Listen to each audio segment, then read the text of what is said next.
Peppers பொழுதுபோக்கு தொலைக்காட்சி, சுட சுட உங்கள் மனதை தொட.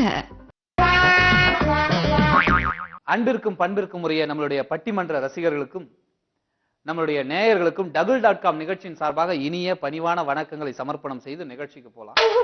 பொதுவா நான் முன்னாடி சொன்ன மாதிரி நம்மளுடைய double.com நிகழ்ச்சியின் மூலமாக இந்த சமுதாயத்திற்கு என்ன சொல்கிறோம் தான் கேட்கறேன். அதாவது இது வந்து சம்பிரதாயத்துக்காக வர நிகழ்ச்சி இல்ல, சமுதாயத்திற்காக வருகின்ற நிகழ்ச்சி. யோசிச்சு பாத்தீங்கன்னா தெரியும், எத்தனையோ நகைச்சுவை நிகழ்ச்சிகள் வந்தாலும் இந்த சமுதாயத்திற்கு என்ன செஞ்சதுன்னு கேட்கறாங்க. அதனாலதான் இந்த மாதிரி ஒரு பட்டிமன்றம் நம்ம இங்க ஆரம்பிச்சிருக்கோம். பாத்தீங்கன்னா இன்னைக்கு வந்து ரொம்ப ஒரு இந்த நாட்டிற்கும் ஒவ்வொரு வீட்டிற்கும் தேவையான ஒரு விஷயத்தை தான் நம்ம அலசி ஆராய போறோம். அதை பத்தி தான் மக்களுக்கு தெரிவிக்க போறோம். அதை நாங்க சொல்ற சில பல கருத்துக்களை உங்களுக்கு எடுத்துக்கிட்டு அதை பின்பற்றி நடந்தீங்கன்னா உங்களுடைய வாழ்க்கை இருக்கிறது அது செழிக்கும், உங்கள் வாழ்வில் எல்லா வளமும் பெருகும். அந்த ஒரு காரணத்திற்காக தான் நம்ம வந்து இந்த மாதிரி ஒரு அழகான பட்டிமன்றத்தில் அற்புதமான தலைப்பை தேர்ந்தெடுத்திருக்கோம். அதாவது என்ன சொல்றேன்னா, காதல் என்பது பொது உடைமை இல்லையா? காதலிக்கும் பெண்ணின் கைகள் தொட்டு அதை கொடுத்தாங்கன்னா சின்ன தகரம் கூட தங்கமாயிரும். 5 ரூபாய் தான் பஞ்சு மிட்டை, கடிச்சு கொடுத்தா அது லட்சம் ரூபாய்க்கு விற்கின்றான். ஏன்? காதல். அந்த அளவிற்கு காதல் என்றால் ஒரு இனிப்பு, ஒரு மகிழ்ச்சி, ஒரு சந்தோஷம். இன்னைக்கு என்ன டைட்டில் வந்துடுறேன், காதல் என்றால் மகிழ்ச்சின்னு சொல்லிட்டேன். இப்ப ஸ்வீட்னா இனிப்பு தான்பா, தெரியல. ஸ்வீட்னா இனிப்பு தான், ஆனா அதுலயே பல வகை இருக்கு. எது நல்லா இருக்கு, எது ரொம்ப இனிப்பு? நார்மலா நெய் ஸ்வீட், பால்கோவெல்லாம் பிடிக்கும், மற்றதான் லட்டு ஜாங்கிரி எல்லாமே ஸ்வீட் தான். ஆனா எது அதிகம் ஸ்வீட்? அது மாதிரி அதில் பார்க்குற மாதிரி இப்ப என்ன அதிக மகிழ்ச்சி தருகிறது? நல்ல காதலா கள்ள காதலா? இதை நம்ம இன்னைக்கு அலசி ஆராய்ச்சி இந்த சமுதாயத்துக்கு சொன்னா இந்த சமுதாயம் பின்பற்றி நடக்கும். நாளை பின்ன வர சந்ததிகள் நம்மள நடுத்தரில் பார்க்கும்போது ஆஹா சூப்பரா சொன்னாரே அவர் அப்படின்னு சொல்லணும். அதுக்காக தான் வழக்கம் போல கள்ளக்காதல் தான் மகிழ்ச்சி தரும்னு பேசுறதுக்காக இந்த டீம் இருக்காங்க. இந்த பக்கம் நல்ல காதல் 4 பெரும் தலைவலிகள், மன்னிக்கணும், பெரும் தகைகள். ஒவ்வொருத்தரும் ஒவ்வொரு துறையில பெரிய ஆளுங்க.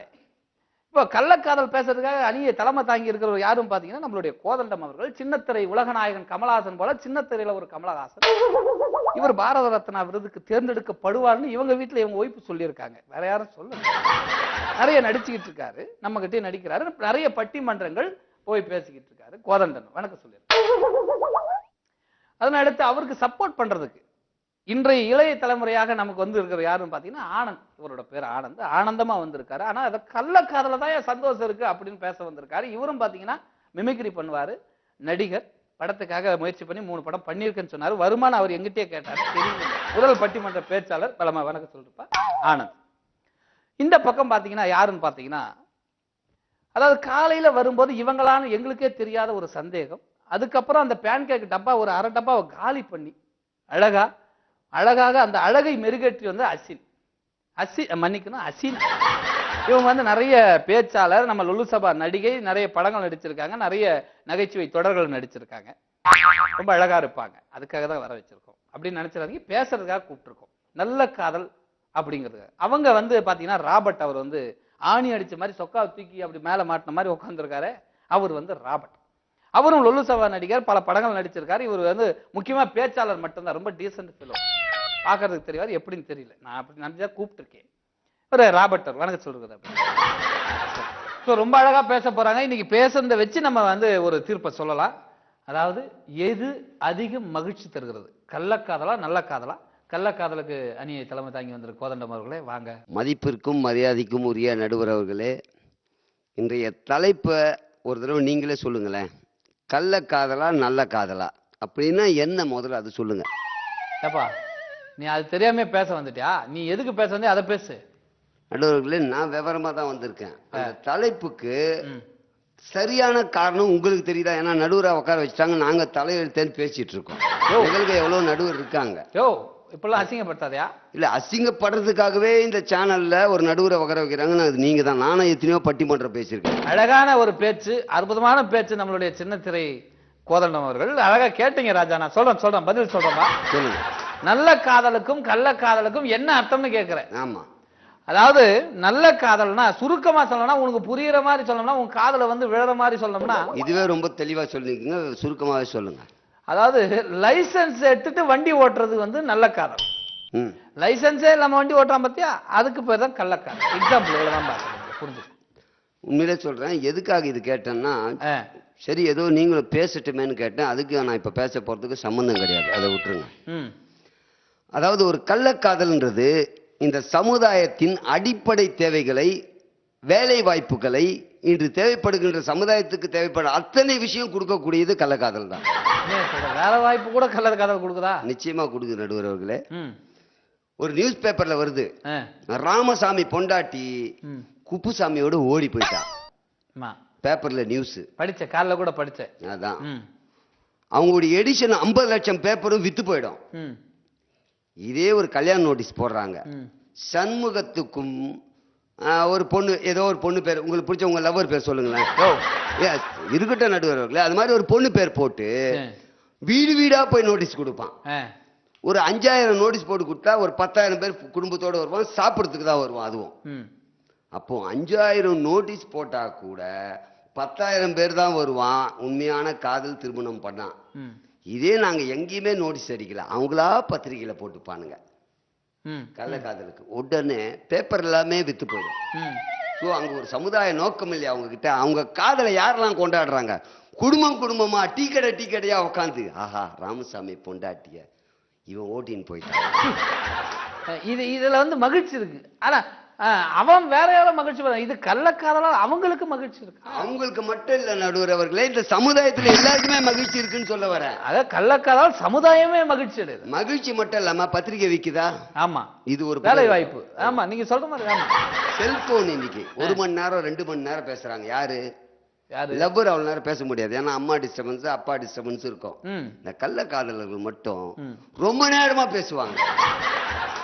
செல்போன் கம்பெனிக்கு ஒரு வாழ்க்கை தராங்களா? இவங்க வாழ்க்கை தராங்க. இது ஒண்ணு. அப்புறம் ஒரு அழகான ஒரு பாட்டு சொல்லுவாங்க, ஓ மாரியா ஓ மாரியா ஓ மாரியா ஓ மாரியா அப்படின்னு. என்ன அர்த்தம்? இது நீயே சொல்றப்பா, என்ன அர்த்தம் நீயே சொல்லு, நான் அப்புறம் சொல்றேன். கேக்குறான், நீ ஒரு மாதிரியா, ஓ நானும் ஒரு மாதிரி, வா 2 பேரும் கள்ளக்காதல். ஒரு மாதிரியா ஒரு மாதிரி ரூங்கிறது அங்க சைலண்ட். அருமையா புரிஞ்சிட்டீங்க. இது ஒண்ணு. அதுக்கப்புறம் சொல்லுவான், கடலுக்கு ஃபிஷிங் நெட், ஆமா, காதலுக்கு இன்டர்நெட். உண்மையான காதலுக்கு இன்டர்நெட் தேவை, கள்ள காதலுக்கு தான் தேவை. எந்த நெட்டுமே தேவையில்லை. இது ஒண்ணு இருக்கு. இது இல்லாம ரொம்ப அழகா சொல்லுவாங்க, நாங்கள் காதலுக்கு சொல்லுகின்ற வார்த்தைகள் லைலா மஜ்னு, சலீம் அனார்கலி. இருக்கட்டும், 2 பேரும் நீ சந்திச்சு பேசியிருக்காங்களா? தெரியல எனக்கு, அப்ப தெரியல. நீ போயிருக்கியாப்பா? இல்ல, பேசுறது இல்ல நடுவர். லவ் பண்ணதா ஒரு கதை இருக்கு. ஆமா, கட்சியில செத்து போட்டாங்க. ஆமா, கொடுமன் 2 பேரும் செத்து போட்டாங்க. வாழ்ந்து இருந்தா கூட பெருமைப்படலாம். முடியாதுன்னு ஒரு விஷயத்த தெரியாமையே பண்ணிக்கிட்டு கடைசியில செத்து போயிடுவாங்க. கள்ளக்காதல் தெரியும், நம்ம 2 பேரும் கட்டிக்க போறது தெளிவா தெரியும். ஒரு என்டர்டைன்மெண்ட், ஒரு ஜாலியா சந்தோஷமா இருப்போம், வா போலாம் அப்படின்ட்டு. அதே மாதிரி பெரியப்பன் சித்தப்பன் மாமன் அண்ணன் எல்லாருக்கும் காதல் பண்ணா பயப்படணும். இவன் எல்லாருக்கிட்டே பர்மிஷன் வாங்கணும். நான் இந்த பொண்ணு லவ் பண்றேன், கல்யாணம் பண்ணி வைங்க. நான் இந்த பொண்ணை லவ் பண்றேன். அம்மால இருந்து பெரியப்பால இருந்து சித்தப்பா இருந்து ஒண்ணுக்கும் உதவாத ஒரு மாமன் ஒருத்தன் இருப்பான், அவனுக்கு கூட பர்மிஷன் கேட்கணும். கள்ளக்காதல் எவங்கிட்டையும் கேட்க தேவையில்ல. அந்த பொண்ணுடைய புருஷங்கிட்டே கேட்க மாட்டோம்னா பாரு, அந்த சம்பந்தப்பட்ட இருவர்கள் கேட்டுட்டா போதும், அவங்க 2 பேர் இருந்தா போதும். என்ன கிக்கு தெரியுங்களா? இன்னொன்னு, இவங்க இந்த உண்மையான காதல் பண்றவங்க மேல அப்படி மூஞ்ச போட்டு வண்டியில உட்காந்து போவாங்க, க்ளோஸ் பண்ணி போவாங்க. நாங்களும் க்ளோஸ் பண்ணிட்டு போவோம். ஏன்னா முகத்தையா இந்த கள்ளக்காதல் 3 நாள் அது நியாயம். நாங்க கள்ளக்காதல் ஒரு கிக்குக்காக பண்றோம். நல்ல காதலியா மூஞ்ச போடணும். அவங்க முகம் நல்லா இருக்காது, அதனால இல்ல, அது நல்ல காதலே இல்ல, அதுவும் கள்ளக்காதல் தான். நல்ல காதல்ன்ற பேர்ல கள்ளக்காதல் போயிட்டு இருக்கு. இன்னொரு பாட்டு ரொம்ப அழகா தெளிவா சொல்லியிருப்பான் ஒரு பாட்டு, ஆறும் அது ஆழம் இல்ல, அது சேரும் கடலும் ஆழம் இல்ல. ஆமா, ஆழம் எது ஐயா, அந்த பொம்பளை மனசுதான்.